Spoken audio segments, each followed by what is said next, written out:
Hello my dear student, स्वागत है आप सभी का आपका अपना यूट्यूब चैनल मां शारदे टीचिंग सेंटर में। क्या आप क्लास 12th बिहार बोर्ड का स्टूडेंट हैं और 2024 में बोर्ड का एग्जाम देने वाले हैं? तो मेरे दोस्त, आज का क्लास आपके लिए काफ़ी स्पेशल होने वाला है, क्योंकि आज के क्लास में हम लोग पढ़ने वाले हैं फिजिक्स के टॉप 25 VVI ऑब्जेक्टिव क्वेश्चन, जो कि 2024 एग्जाम के लिए मोस्ट VVI है। और आपको बता देते हैं कि 100% एग्जाम में लड़ेगा। बस आपको क्या करना है कि वीडियो को अंत तक देखना है। तो चलिए आज का क्लास बिना टाइम का इन्वेस्ट किए हुए स्टार्ट करते हैं। तो आपको एक इन्फॉर्मेशन दे देते हैं कि यदि आपको इसका फ्री PDF नोट चाहिए तो टेलीग्राम ग्रुप ज्वाइन कर लीजिए। क्या है? MS टीचिंग सेंटर, या इसका जो लिंक है टेलीग्राम का डिस्क्रिप्शन में दिया हुआ है, वहां से आप टेलीग्राम ग्रुप ज्वाइन कर लीजिए और इसका ऑब्जेक्टिव वहां मिल जाएगा। तो चलिए आज का क्लास स्टार्ट करते हैं। तो सबसे पहला प्रश्न हमारे पास दिया गया है, काफी इंपॉर्टेंट प्रश्न है और कई बार पूछा गया है। क्या है? 1 नंबर का कि ऊंचाई ट्रांसफार्मर से प्राप्त होता है। तो ऊंचाई ट्रांसफार्मर से क्या प्राप्त होता है? उच्च विभव और निम्न विभव। उच्च विभव और यहाँ पे क्या हो जाएगा? निम्न विभव नहीं होगा, निम्न धारा हो जाएगा। क्या? निम्न धारा। क्या? निम्न धारा। उसके बाद दूसरा क्या है? उच्च विभव और उच्च धारा। उसके बाद तीसरा है निम्न विभव और निम्न धारा। उसके बाद ऑप्शन नंबर डी है निम्न विभव और उच्च धारा। तो इसलिए इसका जो करेक्ट आंसर हो जाएगा ऑप्शन नंबर ए। क्या option number A correct answer हो जाएगा कि ऊंचाई ट्रांसफार्मर से जो प्राप्त होता है उच्च विभव और निम्न धारा प्राप्त होता है। क्या? उच्च विभव और निम्न धारा प्राप्त होता है। उसके बाद अगला प्रश्न हमारे पास दिया गया है 2 नंबर का, काफी इंपॉर्टेंट प्रश्न है और कई बार हमारे एग्जाम में भी पूछा गया है। क्या है यहाँ पे कि प्रत्यवर्ती धारा के मूल माध्य वर्ग मान और इसके शिखर मान का अनुपात होता है। तो प्रतिवर्ती धारा का जो होता है मूल माध्य वर्ग मान और उसके शिखर मान का जो अनुपात होता है, क्या होता है? 1/√2। क्या? 1/√2 होता है इसका अनुपात। क्या? 1/√2 होता है इसका अनुपात। यहाँ पे कुछ भी नहीं है, यहाँ इसको अति कर दिया 1/√2।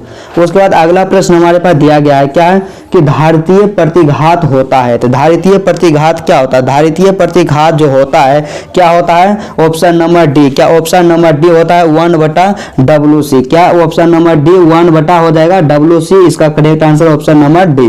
उसके बाद अगला प्रश्न हमारे पास दिया गया है, काफी इंपॉर्टेंट है और कई बार एग्जाम में पूछा गया है। क्या है कि निम्न में से किस तरंग की तरंग दैर्ध्य न्यूनतम होती है। तो निम्न में से किस तरंग की तरंग दैर्ध्य न्यूनतम होती है? तो इसका जो करेक्ट आंसर हो जाएगा क्या हो जाएगा? Option number C. क्या ऑप्शन नंबर सी? गामा किरण का जो तरंग दैर्ध्य होता है सबसे न्यूनतम होता है, सबसे कम होता है। उसके बाद 5 नंबर का प्रश्न हमारे पास दिया गया है। क्या है कि वस्तु से बड़ा, क्या वस्तु से बड़ा आभासी प्रतिबिंब बनता है। तो वस्तु से बड़ा और आभासी प्रतिबिंब जो बनता है अवतल दर्पण में बनता है। किसमें? अवतल दर्पण में हमेशा वस्तु से बड़ा और आभासी प्रतिबिंब बनता है। उसके बाद 6 नंबर का प्रश्न हमारे पास दिया गया है। क्या है? किस कारण, क्या किस कारण, यहाँ पे है 6 नंबर का प्रश्न कि किस कारण वायु का बुलबुला पानी के अंदर चमकता दिखाई पड़ता है। तो इसका जो करेक्ट आंसर हो गया कि पूर्ण आंतरिक परावर्तन के कारण जो होता है पानी का जो बुलबुला होता है पानी के अंदर क्या होता है? वायु का बुलबुला पानी के अंदर चमकीला दिखाई देता है। किसके कारण? पूर्ण आंतरिक परावर्तन के कारण। इसलिए इसका करेक्ट आंसर हो जाएगा ऑप्शन नंबर सी, पूर्ण आंतरिक परावर्तन के कारण। उसके बाद 7 नंबर का प्रश्न है, काफी इंपॉर्टेंट है और इसको कई बार सॉल्यूशन भी करवाए। क्या है कि एक आवर्धक ग्लास जिसकी क्षमता है 12 डायोप्टर है, इसकी आवर्धन क्षमता होगा। तो इसका जो करेक्ट आंसर हो जाएगा क्या? ऑप्शन नंबर ए 4 होता है। उसके बाद अगला प्रश्न हमारे पास दिया गया है, काफी इंपॉर्टेंट। क्या है कि 2 उत्तल लेंस परस्पर संपर्क में रखे हैं तो समतुल्य लेंस होगा। क्या? जब 2 उत्तल लेंस परस्पर संपर्क में रखे हैं तो उसका जो समतुल्य लेंस भी होगा क्या होगा? उत्तल लेंस ही होगा। उसके बाद अगला प्रश्न हमारे पास दिया गया है। क्या है कि अगला प्रश्न है कि बेलनाकार लेंस का व्यवहार किया जाता है आंख के उस दोष को दूर करने के लिए जिसे कहा जाता है। इसका जो करेक्ट आंसर हो जाएगा ऑप्शन नंबर सी। क्या ऑप्शन नंबर सी? क्या है? Astigmatism. Option number C. 10 number का प्रश्न हमारे पास दिया गया है, मोस्ट VVI प्रश्न, इसको आप कर दीजिएगा। क्या है कि समान समायोजन के लिए संयुक्त सूक्ष्मदर्शी की आवर्धन क्षमता होती है। तो समान समायोजन के लिए संयुक्त सूक्ष्मदर्शी की जो आवर्धन क्षमता होती है क्या होती है? -V0/U0 1 + D/FE। Option number B इसका करेक्ट आंसर हो जाएगा। उसके बाद अगला प्रश्न हमारे पास दिया गया है 11 नंबर का प्रश्न है। क्या है कि पतली झिल्ली के रंगीन दिखने का कारण है। तो पतली झिल्ली के रंगीन दिखने का जो कारण है क्या है, व्यतिकरण होता है, क्योंकि व्यतिकरण के कारण ही जो पतली झिल्ली होता है रंगीन दिखाई देता है। इसलिए इसका करेक्ट आंसर हो जाएगा ऑप्शन नंबर बी, क्या, व्यतिकरण। उसके बाद नेक्स्ट प्रश्न 12 नंबर का है। क्या है 12 नंबर का, काफी इंपोर्टेंट है, क्या है और कई बार एग्जाम में भी पूछा गया है कि इंद्रधनुष का निर्माण जिस कारण से होता है वह क्या है। तो इंद्रधनुष का जो निर्माण होता है क्या होता है, वर्ण विक्षेपण के कारण। क्या, वर्ण विक्षेपण के कारण इंद्रधनुष का निर्माण होता है। उसके बाद नेक्स्ट प्रश्न हमारे पास दिया गया है, काफी इंपोर्टेंट है, क्या है कि कोणीय वर्ण विक्षेपण बराबर होता है। तो कोणीय वर्ण विक्षेपण बराबर होता है, क्या होता है, mu v minus mu r a, क्या, mu v minus mu r I into a गुने ए। ऑप्शन नंबर इसका ए करेक्ट आंसर हो जाएगा। उसके बाद नेक्स्ट प्रश्न है 14 नंबर का, काफी इंपोर्टेंट है, क्या है कि एक स्वस्थ व्यक्ति के आंख के लेंस की फोकस दूरी लगभग होती है। तो एक स्वस्थ व्यक्ति के आंख के जो लेंस होता है उसका जो फोकस दूरी होता है क्या होता है, 2 सेंटीमीटर होता है। क्या, 2 सेंटीमीटर होता है। उसके बाद अगला प्रश्न है कि प्रकाश के कणिका सिद्धांत के प्रतिपादक थे। तो प्रकाश के कणिका सिद्धांत के जो प्रतिपादक थे कौन थे, न्यूटन थे। क्या, न्यूटन। ऑप्शन नंबर बी इसका करेक्ट आंसर हो जाएगा। उसके बाद नेक्स्ट प्रश्न है 16 नंबर का, काफी इंपोर्टेंट, क्या है कि जीवाश्म की आयु का पता की जाती है। मतलब जीवाश्म की जो आयु होता है उसे किसके द्वारा प्राप्त किया जाता है। तो जीवाश्म की जो आयु होता है उसे हमेशा कार्बन डेटिंग से पता की जाती है। क्या होती है कि कोई भी जीवाश्म रहता है यदि उसका आयु हमें प्राप्त करना है तो उसके लिए हम कार्बन डेटिंग का प्रयोग करते हैं। उसके बाद नेक्स्ट प्रश्न हमारे पास है 17 नंबर का, क्या है कि किसी विकिरण के एक क्वांटम को जिसमें एक निश्चित ऊर्जा होती है। क्या, किसी विकिरण के एक क्वांटम को जिसमें एक निश्चित ऊर्जा होती है, क्या, जिसमें एक निश्चित ऊर्जा होती है उसे क्या कहा जाता है, उसे फोटोन कहा जाता है। क्या, उसे फोटोन कहा जाता है। ऑप्शन नंबर यहाँ पे क्या हो जाएगा,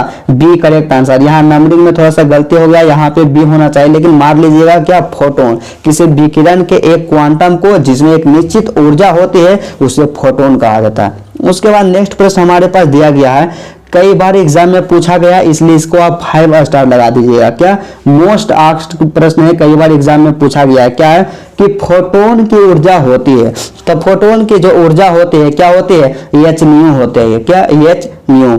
उसके बाद अगला प्रश्न हमारे पास दिया गया है 19 नंबर में, क्या है कि प्रकाश विद्युत सेल है। तो प्रकाश विद्युत सेल है, क्या है, विद्युत ऊर्जा को प्रकाश में बदलता है, गलत है, ये नहीं होगा। उसके बाद दूसरा क्या है, प्रकाश को विद्युत में बदलता है, सही है। तो प्रकाश विद्युत सेल जो होता है प्रकाश को विद्युत में बदलता है। उसके बाद नेक्स्ट प्रश्न हमारे पास हो जाएगा, क्या है नेक्स्ट प्रश्न, अगला प्रश्न हमारे पास 20 नंबर का, क्या है कि निम्न में से किस धातु का विद्युतीय कार्यफलन न्यूनतम होता है।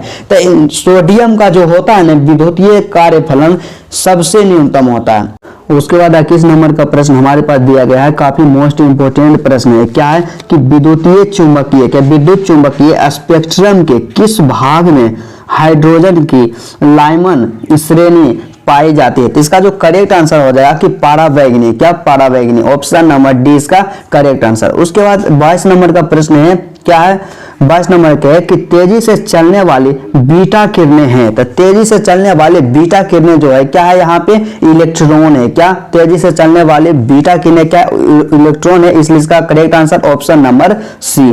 उसके बाद अगला प्रश्न है 23 नंबर का और कई बार एग्जाम में पूछा गया है, क्या है कि सूर्य अपनी विकिरण ऊर्जा प्राप्त करता है। तो सूर्य अपनी विकिरण ऊर्जा जो प्राप्त करता है क्या करता है, नाभिकीय विखंडन से, नाभिकीय विघटन से, नाभिक में रासायनिक क्रिया से, और ऑप्शन नंबर डी नाभिकीय संलयन से। तो इसका जो करेक्ट आंसर होगा क्या होगा, option number D is the correct answer, नाभिकीय संलयन से। 24 नंबर का प्रश्न हमारे पास दिया गया है जो कि हमारी एग्जाम के दृष्टिकोण से बहुत ही महत्वपूर्ण है। क्या है कि नाभिकों के मिलने से नए नाभिक के बनने और ऊर्जा के मुक्त होने की घटना को क्या कहते हैं। तो नए नाभिकों के मिलने से नए क्या होता है, नाभिकों के मिलने से नए नाभिक के बनने और ऊर्जा के मुक्त होने की जो घटना को हम लोग क्या कहते हैं, नाभिकीय संलयन कहते हैं। क्या, नाभिकीय संलयन कहते हैं, इसलिए इसका करेक्ट आंसर हो गया ऑप्शन नंबर ए।